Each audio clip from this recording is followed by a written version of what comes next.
Good morning, Jim. Good morning, mate. So where do you start? Keep it brief, but what do you want to happen next after what you saw yesterday? Some positivity in the decision-making with regards to the owners of the club.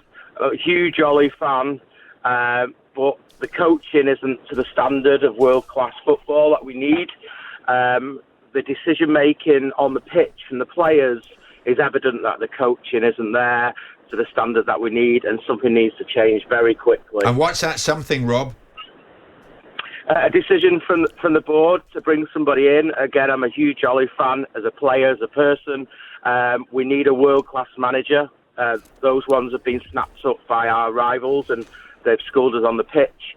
We need somebody like Conte or Simeone who's going to come in and start and have some confidence and to pick the right players on the pitch. Okay, so you're saying it's time up for Ollie? It's time up for him now?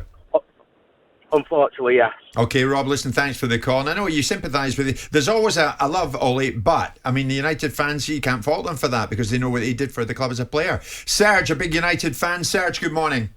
Good morning, Jim, Simon and Danny. Good morning, mate. Where do you stand on it, Serge? Is it time up for him? Yeah, I'm similar to the guy that called before. I'm an Ollie fan, but the match last night essentially showed everyone that what we're really capable of. Just no pressure, no creativity, and no idea of what we're actually doing. This season United will inevitably lose, I think, quality players because of poor management. I can see Bruno, Van der Beek, and Cavani leaving because they'll lose faith. And the worst thing as well of all this is our legendary player Ronaldo. I think he'll be forced to retire early because he's on a 2-year contract. And with the way things are going, I can't see him extending. And he's just going to have to retire because he won't leave after that legendary return. Wow, let's get an immediate reaction to that from Danny. What do you think of what Serge says there? If it goes this way, Ronaldo will retire early. Yeah, it makes some sense. At this point, for Manchester United, I think it's irrelevant what player falls by the wayside or who goes, who doesn't. I think it's about starting to build something that's going to have sustained success. The philosophy isn't there. There isn't a DNA. There isn't an identity to this squad and this team. So if there was one or two fall by the wayside, what's the word? Damaged goods, if you like, along the way, then so be it. Because things have got to change and someone's going to be upset along the way. You can see how this is going this morning. Serge, carry on. You want to make another point before we leave you? Yeah, just Chelsea are a classic example of being sentimental won't get you far. It goes back to that saying nice guys finish last, and they got rid of their legendary player. Now look, they won the Champions League and they're favourites to win the league as well. Yeah. So. Okay, Serge, thanks for the call. Steve, another United fan. I'm coming to Simon in a second. Steve, where do you stand on this? The theme is it's time up for him. Do you go with that? I don't think he's going to have the ability to turn it around now. But I think part of the problem that started it was I don't think he bought Ronaldo. I think the club brought him to make more money, and his 3-year plan then went into turmoil because he had the plan that he wanted and then got given Ronaldo and said, you must play him. He now doesn't track back, which he never was, so we can't press, and it's just messed up whatever the plan was in the first place. Yeah, and that was the theme yesterday. I kept on hearing that from Souness, especially at the start of Sky's coverage yesterday, Simon. Yeah. So, Steve, the bottom line is, the first caller said, Rob, the United fan said, it's time now. Bring in a world-class coach. You think the same? Like Simon said, either we need to get a world-class number 2 to help him turn it around, or we need to change it. The only thing changing it is it puts us back at the same position. Do we let Ollie start a new project with a number 2, or somebody else with a new project? It's put us back 2 years. Yeah. I mean, you cannot start a new project with a new number 2, Simon. No, you can't. It's getting very clumsy. I mean, the irony of it is everyone can see the vision when the vision arrives. 3 years ago, we were talking about this man's capability, not his personality, not his credentials as a former Manchester United substitute that scored goals in the Champions League final that has a great deal of affection for the football club. We were talking about the brutality of a business that requires elite people to run the elite football clubs. Now the vision's arrived. Everyone's suddenly pouring in, going, yeah, we need to get rid of Ollie. Well, you weren't saying that 2 or 3 years ago. You've had nothing to base this upon. Gary Neville can trot out statistics about finishing second in the league as some sort of blueprint as to moving forward. It was a poor league last year, played behind closed doors, with the significant other teams, to some extent, in decline. Liverpool with half the squad missing, Tottenham with just the whole thing missing, Arsenal all over the place, and on we go. So we've got to look at facts and stop taking sentiment over fact, because in the end, fact will trump everything. Yes. This isn't this group of players, talent-wise, are good enough. There's good enough talent in that dressing room. Maybe their attitude and maybe their outlook isn't right, but that comes from the manager. Yeah. You can talk about players going on the pitch, but the culture of a football club, signing Ronaldo, if you have a manager, if Alex Ferguson, sorry to use this as an example, was a manager of Manchester United and he didn't want Ronaldo, do you think Manchester United would have signed him? If Thomas Tuchel was the manager of Manchester United and he didn't want Ronaldo, do you think Manchester United would have signed him? Because the gravitas that you have as a manager doesn't just sit on the training ground, it sits with the board members. If I'm an owner of a football club and I rock down to my manager, I want this player, and he goes, I don't want him, and I respect my manager and I value his contribution, then I'm not signing that player. Why do you think Pep didn't sign him?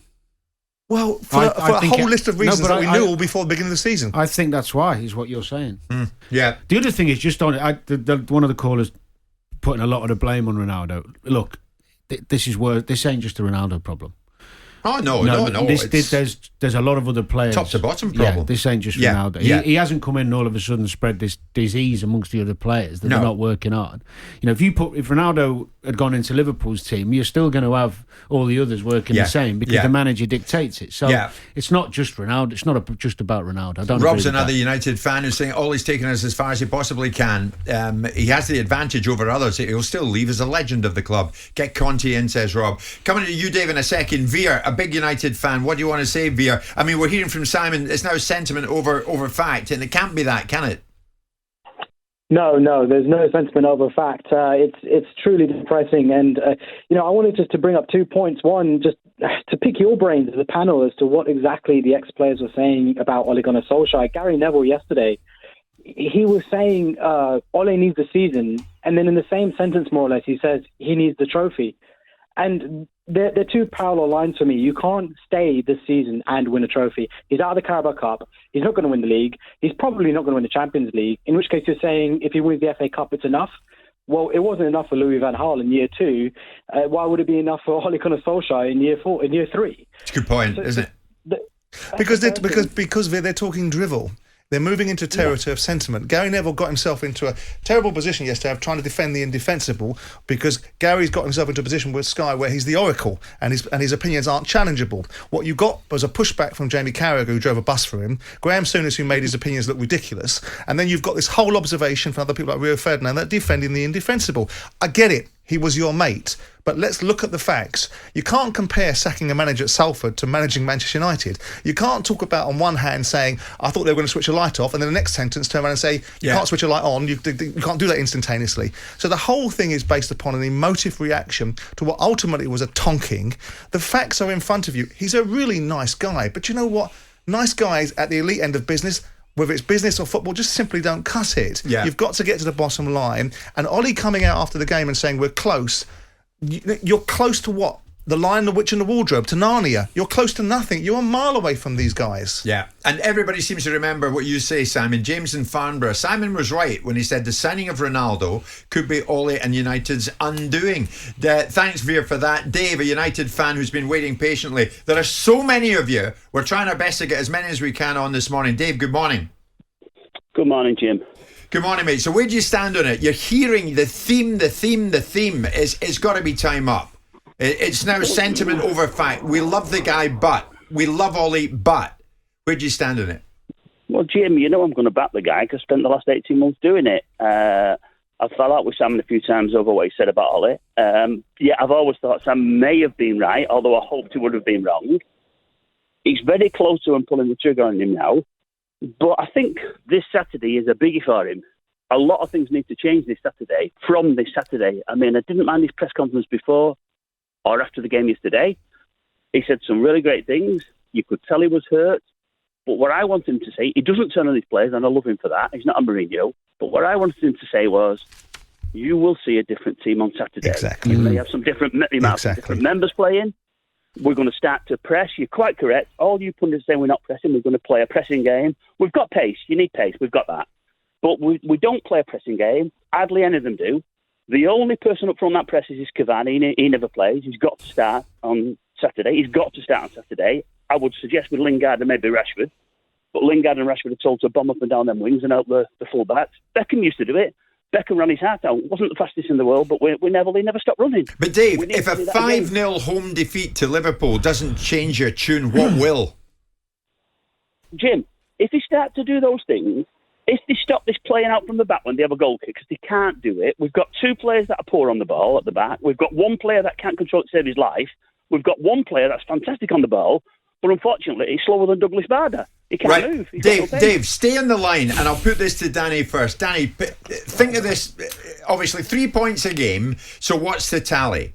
The next 5: Tottenham, City, Watford, Chelsea, and Arsenal. How many points do United pick up? The way they play, it could be. They're 50-50 game. The game, they give everyone a chance. No more than 9, probably 6. Maybe 6 points out of those. If City, Chelsea. They'll lose to those 2. Yeah. Dave, come on. Tottenham, City, Watford, Chelsea, Arsenal. How many points? You're sticking with Ole. It doesn't matter how many points. What I say is I'd expect them to beat Tottenham. Yep. But if they play like they've been playing, it could be as many as no points.